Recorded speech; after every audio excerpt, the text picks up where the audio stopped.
Ladies and gentlemen, before we begin the first keynote speech, I would like to take this opportunity to welcome you on behalf of Academia Sinica and Washington University in St. Louis. To this conference, the 2017 Conference on Health and Development. We are very pleased to have you here. We know that you are from many different countries, China, India, Japan, Singapore, Australia, New Zealand. Of course, we have people locally from Taiwan, and we have also people from the US, Sweden, Spain. We know that you have come a long way to come to Taiwan, and you have spent many hours doing the paperwork to obtain the necessary travel documents. Thank you for taking all the efforts and the long hours.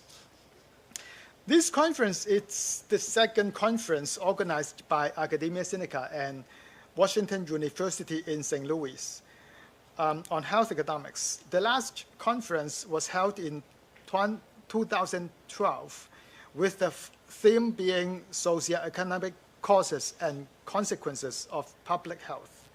And the aim of this conference, the 2017 conference, is to bring together researchers to discuss the role of health and health policy on economic development. And we have papers on macro, using the macro approach, and some papers using the micro approach, and some empirical papers. And I would like to thank our three keynote speakers. We have three keynote speeches. And the speakers are Douglas Almond from Columbia University, Michael Kramer from Harvard University, and James Smith from Rand Corporation. And also, we have 6 plenary speakers. Professor Shankar Chakraborty from Oregon University, Professor David De La Crosse from Université Catholique de Louvain, Andrew Foster from Brown, Peter Langberg from Lund University, Bash Mazumda from Federal Reserve Bank of Chicago, and Professor John Strauss from USC. They are leading experts in the area of development and health. So thank you for coming to share with us your latest research. And lastly, I would like to thank my colleagues, Professor Peng Wang from Washington University and Professor Ziting Yang from Academia Sinica. And with their help, we are able to put up this program, this nicely organized program. Next, I would like to introduce to you Professor James Smith. Professor James Smith is the labor, let me see.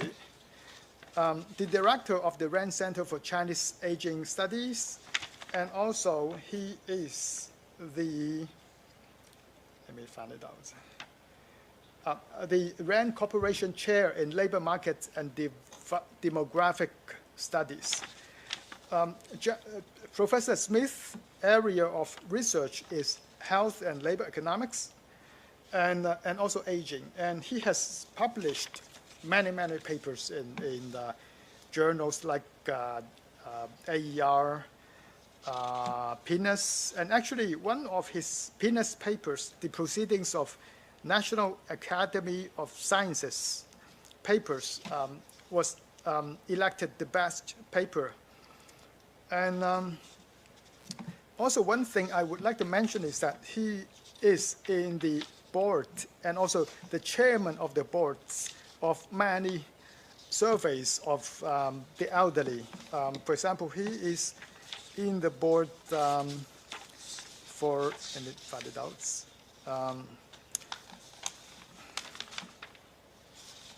Yeah, he's in the board of member and chair of the International Advisory Committee on Korean Longitudinal Survey of Aging, and also the TILDA study, the Irish Longitudinal Study of Aging, and the Chinese Longitudinal Survey of Aging, and the Brazilian Longitudinal Study of Aging. So he's an expert on survey on aging. So, so let's welcome Professor Smith.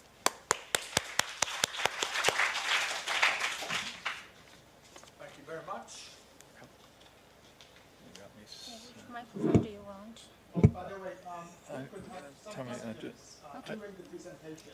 I think I'm okay without that. You would answer questions. Yeah, I think I'm. You would have 10 minutes, about 10 minutes for questions. Okay, with that, are there any questions? Okay, as I promised, I am going to talk about this.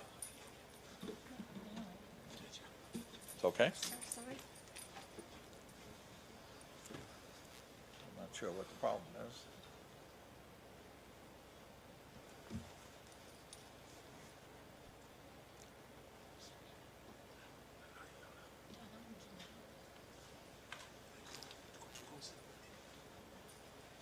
Should I go ahead? Okay. So the purpose of this research is to examine, as I say here, the role of economic inequalities and how to measure those inequalities in China on subjective well-being of Chinese residents. This is, everything I say here is joint work with my Chinese colleagues, Xiaoyan Li, Shen Yan from CCR, National School of Development at Peking University, and Guanzu Xiao, who was a student there and is now at Nankai University on the faculty. Their knowledge of China exceeds mine. And I've learned an enormous amount from them. The data that we used in this study, one of the things we wanted to do, this is the first non-Charles study that I did in China, because we wanted it to apply to the whole age distribution of the adult population. So we're using the 2010 and 2012 waves of the China Family Panel Study, or CFPS. That's a biannual panel every 2 years. It's also been done in 2014 and 2016 that collects data at the individual level, the household level, and the community level. It's representative of most of mainland China, and the exceptions are the normal exceptions because of basically political difficulties in doing sample surveys in certain areas of China, but it's 95% of the Chinese population mainland. The sample is 10,000 households and 22,000 adults, so they talk to all the adults in the household, not just one person. It's modeled, if people know the American PSID, this CFPS is modeled, and I say loosely because it's not just a replica of that. They do a lot of innovation of their own, but think of it like an American PSID. The data consists of a number of elements to it. There is a household questionnaire asked of the head of the household. And in the household questionnaire, these are concepts that are going to be central to the talk.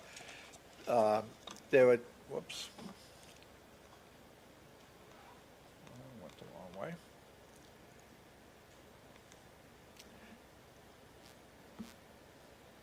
One more. There are two measures of economic resources that are in that study, just like they're in Charles as well. The first is household income, the traditional measure in most surveys of the amount of income flow that the household had in a year. And the other is household expenditures or consumption. And both are going to be measured per capita, per number of household members that there are. So it's per capita income and per capita expenditures, PCI and PCE. That comes from the household questionnaire. So it represents all the income or all the expenditures of the household. The individual questionnaire, which is asked of all adult individuals in the household, have what I would consider a standard set of personal attributes: gender, age, education, health status, marital status, and many others as well. I'll be using some of them. In particular, there are two measures of subjective well-being that will be used, and I'll be telling you about them. The first is happiness. Are you happy? I look out there. You're not happy. Are you satisfied with your life? Oh my God, that's even worse. So I'm going to examine, and I'll talk about both of those measures, life satisfaction and happiness. The life satisfaction question, I describe it on this slide. How satisfied are you with your life on a 5-point scale? People can choose from 1 to 5, where the lowest number is very unsatisfied and becomes unsatisfied, and the high numbers, 4 and 5, would be satisfied and very satisfied. And the happiness question is, how happy do you feel about yourself, again, on a 5-point scale, from very unhappy being number 1 and very happy being number 5. The life satisfaction question is thought by most psychologists of being a question where people are being asked to evaluate their life as a whole. Do you feel good about your whole life? Not just what's happening right now. You might feel tired and something might not be going well, but how do you feel about the whole thing? The happiness question is something where it's a hedonic measure where the emphasis is on much more on things of the moment that are making you happy today or not happy today, but we'll be examining both of them. And this is what the distributions look like on the 5-point scale, and you see that on both life satisfaction and happiness that people are distributing themselves over all 5 measures, units. The top end is more common in happiness measures than they are in life satisfaction, but there's a lot of variation to examine. And the focus of this research is on the effects of economic resources available to individuals and households, both produced by themselves and their communities, but also on the role of inequalities in economic resources, both of themselves but of the communities in which they live, and what impact those inequalities have on life satisfaction and happiness. So you people in this room know way better than I that China was characterized by enormous economic growth over the last few decades, double digits. We haven't had double digits many a decades in the U.S. But alongside that rapid economic growth, there was also a substantial rise in inequality by most measures, and the Gini coefficient is a common one that's used. That went from 0.33 in 1980 to 0.49 in 2007. It sort of slowed down the inequality growth, but the country was characterized by rapid economic increases in average income, but also very substantial increases in conventional measures of inequality. So how do they combine? So you have both things going on. How does it make people in terms of satisfaction and how satisfied they are or happy they are?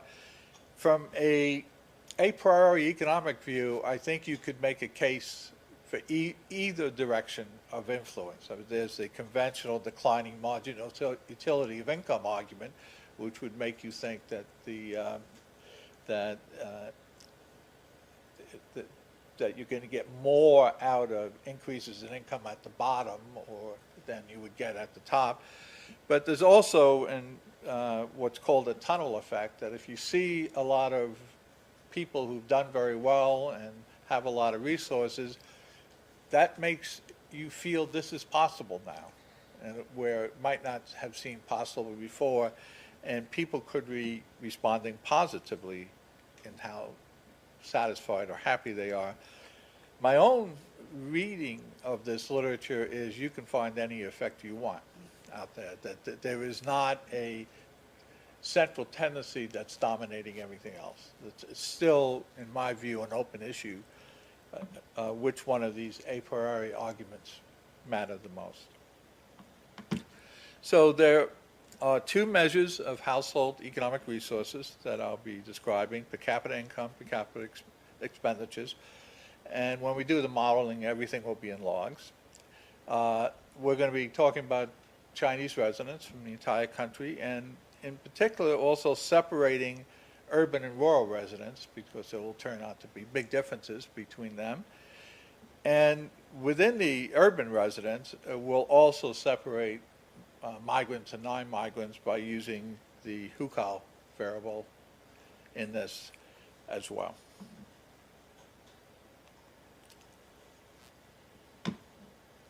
In addition to measurement of resources at the individual or household level and inequality at the household level, we'll also be measuring community resources. That's using the data to produce inequality measures and average income and expenditures at the county level in China, what county they live, by aggregating up the survey into a county unit. But when we do that, we don't count the individual respondent at the county level. The measurement is, and I won't read the whole thing out to you, except to tell you on, the household income per capita is very comprehensive. There's look at this, and I don't look and say, okay, they're leaving this out, they're leaving that out, they go through lots of questions here about income flows, including labor market income flows. Fringe benefits are measured. Property income from property is measured in this, and transfer income, both private and public transfer income, is measured. The consumption expenditures per capita, these are very conventional methods of measurement. I mean, most of the, I believe it is true, that the consumption expenditures in this survey basically were derived from Charles, and they went into the Charles questionnaire, and that's what they did, and that was the right thing to do. The different elements of consumption are basically depend on what is the frequency of the periodicity in which you spend, consume something. If you're consuming like food and liquor and cigarettes and things like that, that's done on a pretty regular weekly basis or even daily basis, so people would remember in that periodicity. If it's less frequent than that, like the things we list here on electricity and fuel, then it's measured on a monthly basis, and rare expenditures like clothing and marriages and things like that, and buying furniture for your home, that's measured on a yearly basis. This is very much the convention in doing consumption in household surveys, and I think it's the correct convention. So let's see what difference it makes.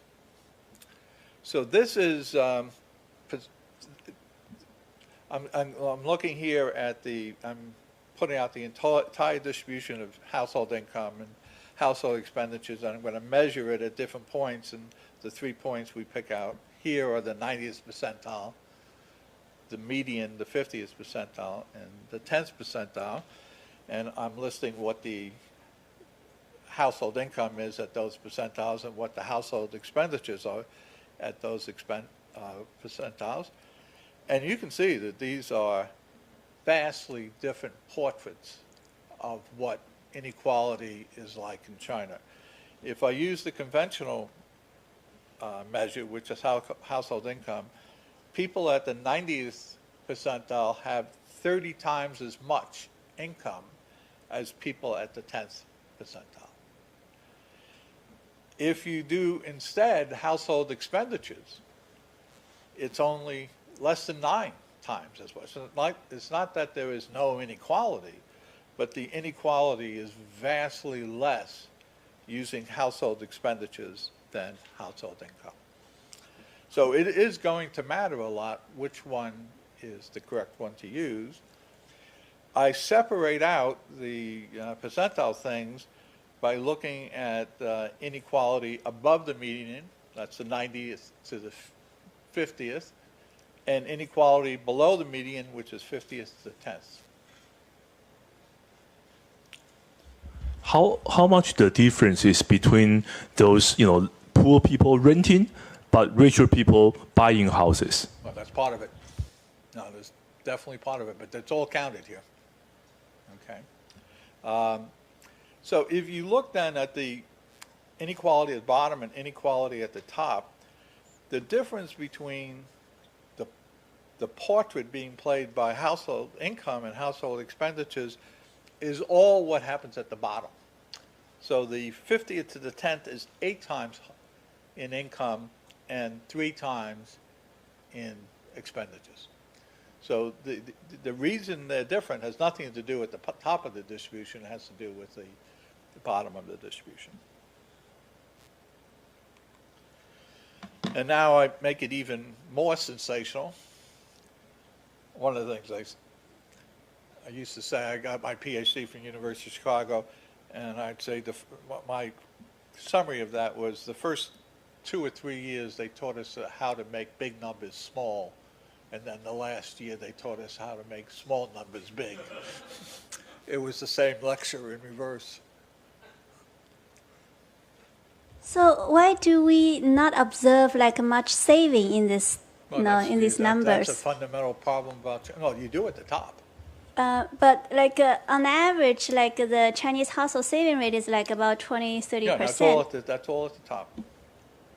Household income is way above expenditure at the top. It's 25,000. It's 3. That's a very high savings rate.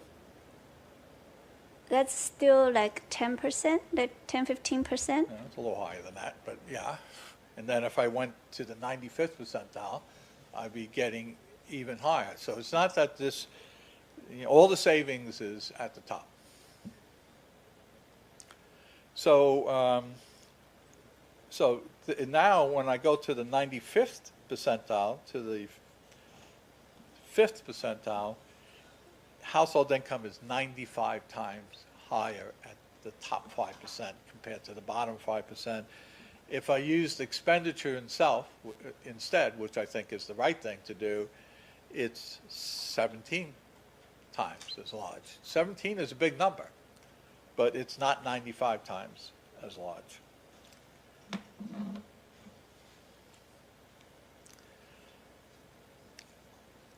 Okay, another way of looking at this is to look at each one of these. Let's take the 95th to the 5th percentile. The last column here is the new additional piece of information. It's how much, this is how much income exceeds expenditure at the 95th. So this actually relates to the savings question. It's 5.5 times these ratios. And so all the inequality, again, is at the difference in the inequality is at the bottom of the distribution. And this is, if I do deciles of income, log income, this is what the mean at the decile points looks like in log income. And now the question is, I'm just going to say, okay, let's take the bottom 10%. They have a mean of 5.48. What was their expenditure? way, way higher than that. So that doesn't even look like you're getting inequality when you stratify by income instead of expenditure. You're not getting inequality in expenditure because basically the conclusion of this part is income is a terrible measure of economic resources in places, not only China, but places like John Strauss has written a lot on this in his career as well. And it's not the only country. India is the same thing. That's why many of these health and retirement surveys, when they are done in developing countries, add in the consumption module into the survey, and they should. Because what we think is happening and what the reality is are very, very different. This is a very conventional measure of graphing happiness against economic resources, and the green line is income, if I used income to do it. The red line is if I use expenditure to do it. And you can see with the green line, it looks like you go over long, long spreads of income without having any increase in happiness at all. But not when you use expenditure. So the widespread view, especially outside of economics, that this is flat at the bottom of the income distribution is just wrong in terms of economic resources. It's not flat at all. It looks linear in the logs.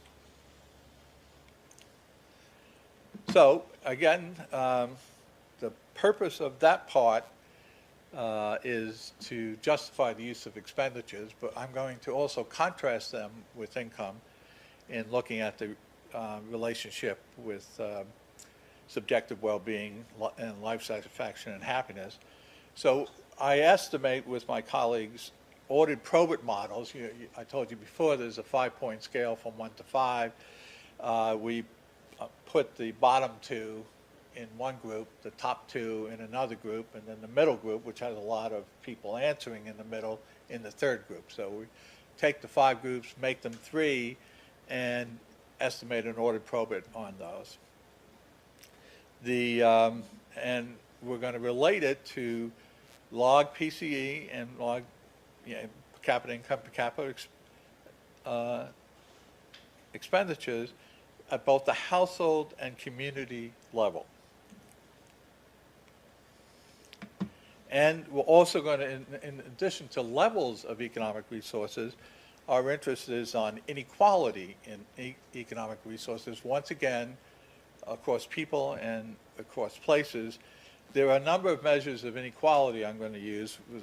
The conventional one I will show you, which is the Gini coefficient.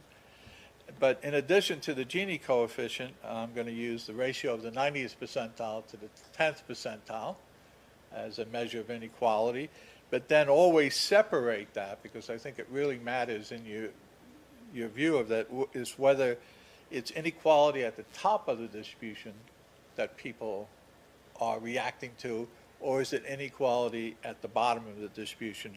So I'll take the 90th to the median and the median to the 10th percentile. There are lots of other very conventional variables that are also in the subjective well-being models.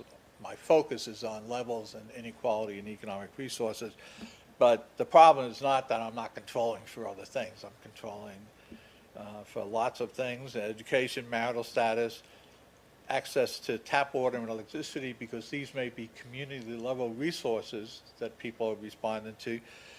Whether you're a member of the Communist Party or not is a variable in these models. Region of residence, your health.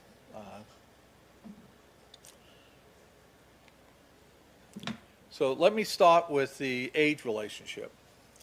And so all the other variables in these models. So I will focus just so you can actually see them. There won't be a long list of variables. All the other variables are in these models, and I'm just focusing on these in the slide. As we've already seen, men are never happy and they're never satisfied. I got confirmation on that from half the room. And well, that's true whether it's the happiness or life satisfaction measure. Marriage enhances happiness, and it also enhances life satisfaction, but happiness much more than life satisfaction. So this is what the age relationship has become, especially in aging studies, which is what all these studies are, has become an important focus of research.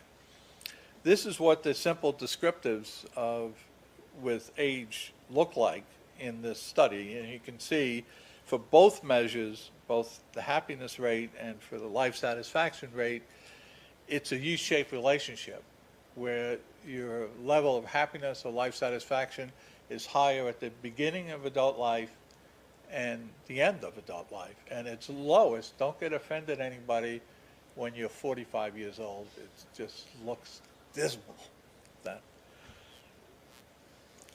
Nothing can be worse than being 45 years old.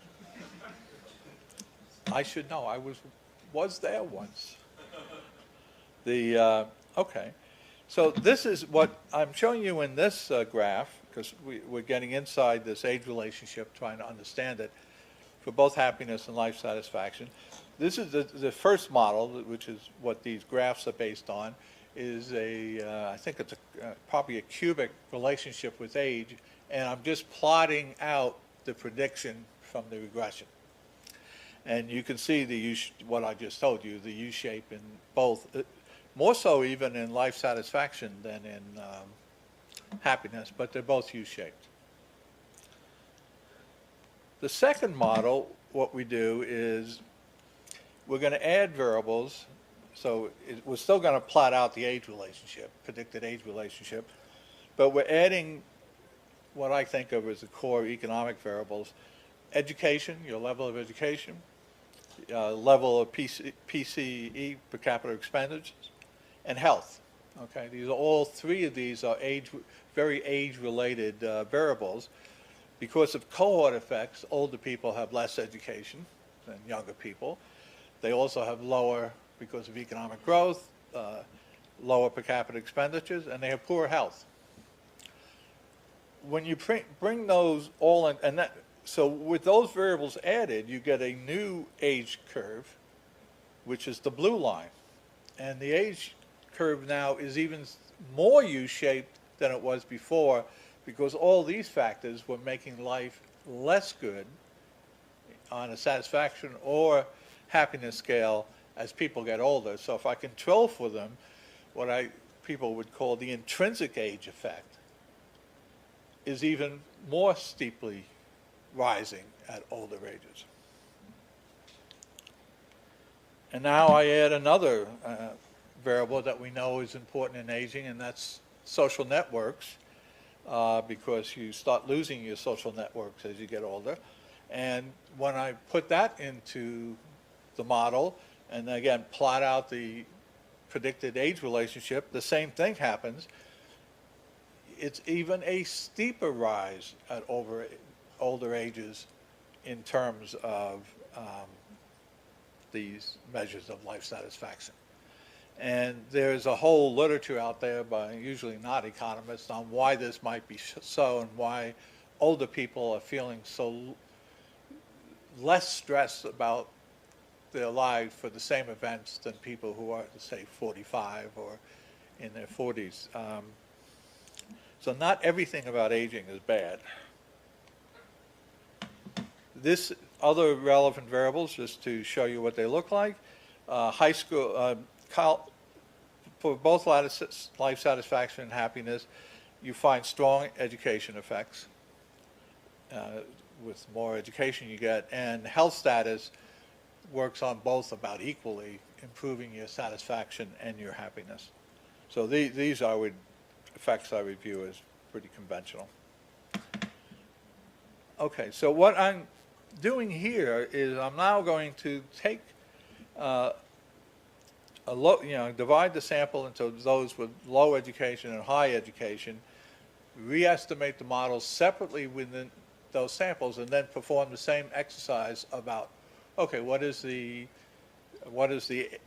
relationship with age look like for highly educated people and low educated people in China? And I think you see two things. More educated people, as I showed you before, are happier and more satisfied with their life. But the age relationship is there for both groups. So it's not being produced by education. Both the low education and high education groups have this U-shaped relationship. It may be even more so for life satisfaction than for happiness.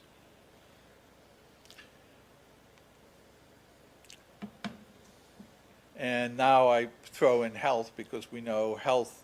I'm sorry, I said that wrong. What I'm not, the curves I just showed you were separate models for the high education group and the low education group. So now what I do with the purple line is give the low education group the log PCE in health of the high education group. So I'm going to take out those effects from the differences. And you can see it narrows the difference between the two groups, but it doesn't eliminate it all. So the differences associated with schooling are not simply health and log PCE. There are other things going on that make life better for the more educated in China. These are what I call weird but fun variables. And whether people are confident about the future, there are attitudinal variables that we have, whether they feel their high status or not. Both of those things contribute to their levels of life satisfaction and happiness. There's a variable, the one variable that in the beginning, all the questionnaire had to go through official government review in China, and I think there were very few questions that they objected to. Two questions they objected to. One was religion. The other is, are you a member of the Communist Party? I thought of those as the same question myself, but they objected. And I told them, I said, you're making a mistake. I mean, it's your country. You don't have to listen to me. Because what people are saying is so much exaggerated on what the reality is. It is going to affect people. They're going to have higher income. They're going to be more satisfied with their life.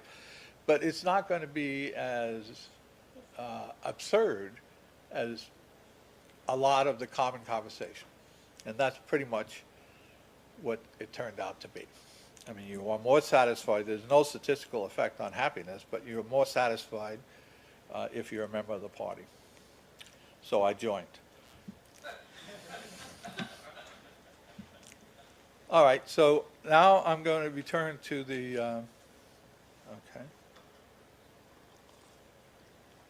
I'm going to come to the, I'm going to have to move a little faster, to the looking at the effects of economic resources, both levels and inequality. And both for life satisfaction, for happiness. And so these are the estimated coefficients on both the individual level and the community level. Let's take the income one first. I think I'm going to have to do it this way. And for life satisfaction, community levels of income and expenditure don't really matter, but they do for happiness. But all the coefficients are positive. They're much higher on it, which I think is because it's the correct measure. They're much higher on expenditures than they are on income. Much higher effects of economic resources on satisfaction. This is separating the sample into urban and rural, and within the urban sample into urban hukou and rural hukou. And the let me stay with the expenditures one. The log PCE of the community now always matters, and it matters more than the family resources. What matters a lot is how much resources are in this particular community in which you live. All right, let me show you the inequality. So I tried the Gini coefficient first because that's the convention in the field. The Gini coefficient actually had no effect on life satisfaction. It did have an effect on happiness, but no effect on life satisfaction. And my argument would be that's because it's a terrible measure of inequality and you really have to start distinguishing what part of the distribution you're in. When you use the 90th to the 10th percentile ratio, it matters for both. Inequality matters for both in a negative way. But if you separate the inequality into above the median and below the median, it's below the median that matters, not above the median. There's something about inequality at the bottom of the distribution that matters a lot to people as opposed to what most people talk about, which is inequality at the top of the distribution.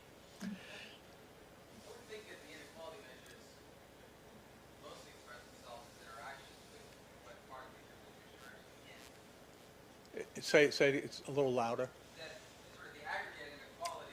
No, this is the inequality in the county in which you're living. No, I did that. They're showing the same effects. These effects are independent of where you are, not independent in a full sense. I don't get statistically different effects if I'm at the top of the distribution or bottom. No, they're not. That's an important distinction because one of the questions, which I think I only have a partial answer to, is why does inequality at the bottom matter so much? And there are things. If I were in the U.S., I would know why, because there are things associated with inequality at the bottom, crime and not clean areas of the city and other things like that, which everyone cares about. That's not a high income thing. No one wants things like that around. Yes, I have a... Oh, sorry. Yeah, sorry, I have a question. Yeah, it's about the difference between life satisfaction and happiness. So in some results, you get kind of same, like in this table, but sometimes it's different. Yes. How do you interpret those differences? Well, again, so like what theory can we use to think about life satisfaction and happiness? So and you're right, your description is right, and this comes out of psychology. I mean, life satisfaction is looking over your entire life and saying, okay, given my life up to this point, what matters? And happiness is how do I feel right now? One of the things that doesn't matter as much for happiness is the community, for life satisfaction, is community resources. They don't matter as much because you didn't always live in the same community. And so you're going to get a distinction that way. I think there are two valid but different measures of being satisfied with your life. It's not like one is right and the other is wrong. One is a summary measure of your life to date, and the other is focusing in on the moment. Let's say this was a bad year. Bad things happened this year. But that's going to show up much more in the happiness measure than in the life satisfaction measure. Like recessions don't show up very much in life satisfaction compared to what they do. Okay? And this is in the expenditure version of this. And once again, you can see both on this, the Gini coefficient is very unstable depending on whether you're using an income measure or an expenditure. It jumps all over the place. Sometimes it's not, doesn't explain anything, sometimes it does. But the bottom half of the distribution of both is always the dominant part of the distribution in determining satisfaction. I think I'm going to skip that because it's too complicated to do. Okay. So let me tell you what my basic conclusions are. Don't use income in China ever as a variable on the right-hand side of any equation. It's just not a good measure of economic resources. in countries. It's not just China. It's developing countries, Indonesia, India. Per capita expenditures is the right way of doing it. It's been worked out how to put it into these surveys without taking ridiculous amount of time. And the other important conclusion here is think of the bottom, not the top, when you think of inequality. Household resources and community resources matter, so you really want to do both. That's my full extent of my Chinese language ability, but Shashani, and I'm. So, are there any questions for Professor Smith?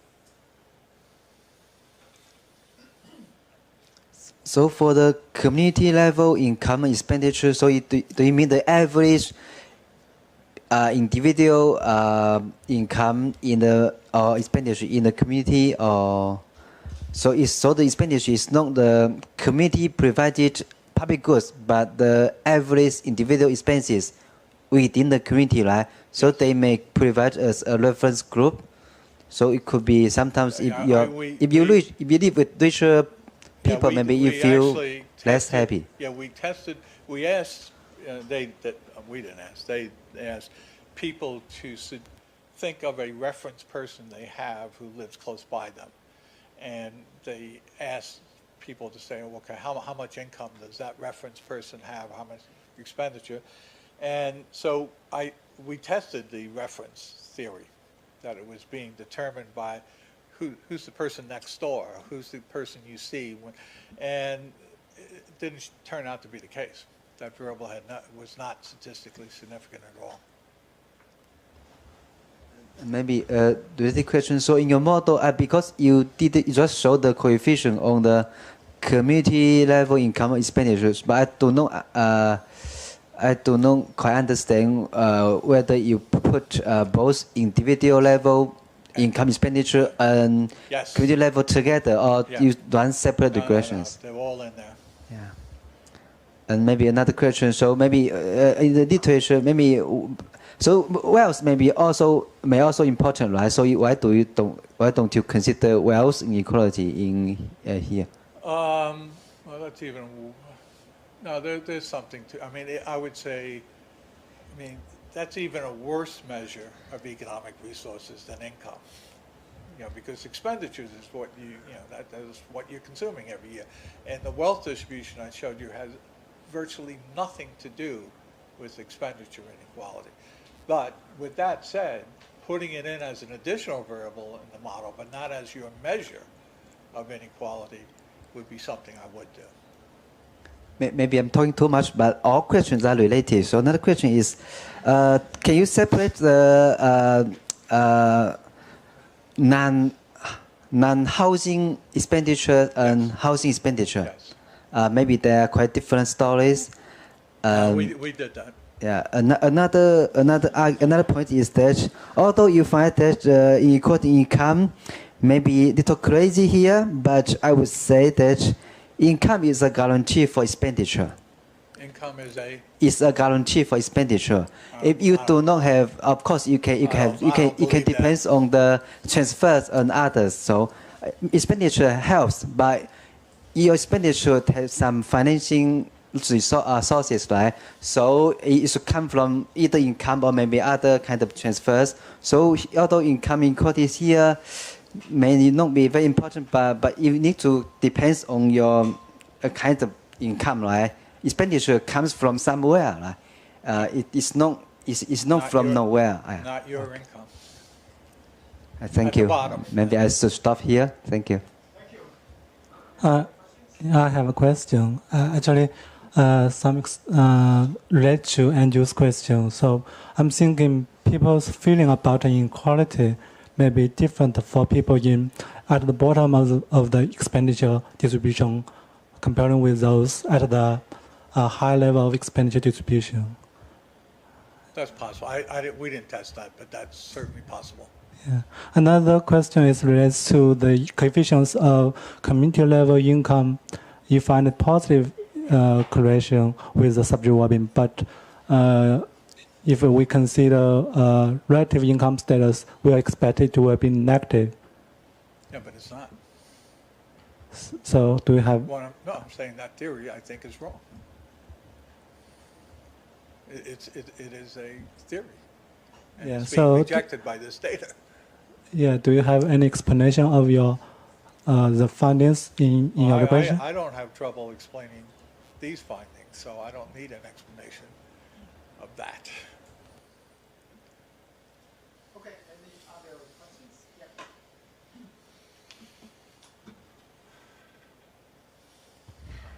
Yeah. When you show us the U-shape life satisfaction and the U-shape happiness, you said that when you add education and income for the cohort effect, you said young people have less education and income and also poor health. So I could understand. Now, old people have less education. If I said that, I said it wrong.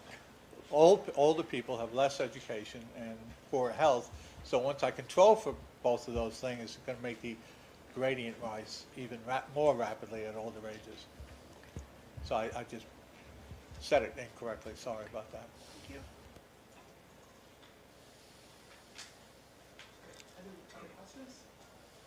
you. Maybe if no other question, may have raised a final question. So here you show that, yeah, if no others have questions, yeah. Can we give others some chance? Oh, sure, of course. I will be waiting for you. Yeah. Yeah, please wait. Do I have a question? Sorry? Was there a question? Maybe I ask Maybe I'll answer a question then. So how do you compare your result with the result using the U.S. data? Well, I haven't done the U.S. data, so I have not done it. So I could look at it. I mean, some of this is, you know, the approach we're taking is very much generated by the U.S. data, in particular by Angus Deaton and his colleagues, you know, in terms of the A shape and all those things, and how you should model it and how you think about the difference between life satisfaction and happiness. That's all derivative of Danny Kahneman and Angus and Arthur Stone. So I know all three of those people. So my starting point is having read them, but I've made no direct comparison with the U.S. data set. Maybe in the future. Yeah, no. All things happen.